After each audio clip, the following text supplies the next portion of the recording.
To change wallpaper only for lock screen in Xiaomi 17T Pro, first of all, you will need to open settings on your device. Next step is to scroll down until we find personalization. When you enter it, you can click on your lock screen on the left, and then if there's no option to change wallpaper right here on the bottom, you will need to create a new theme. New personalization style for your wallpapers. To do it, go back to personalization and then click on this plus button.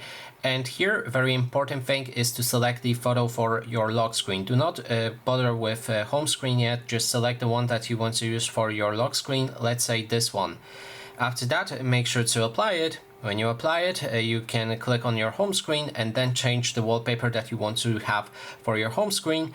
And that way you will get the wallpaper that you want to use on your lock screen right here, and the one for a home screen as well. And that is basically everything. Thanks so much for watching.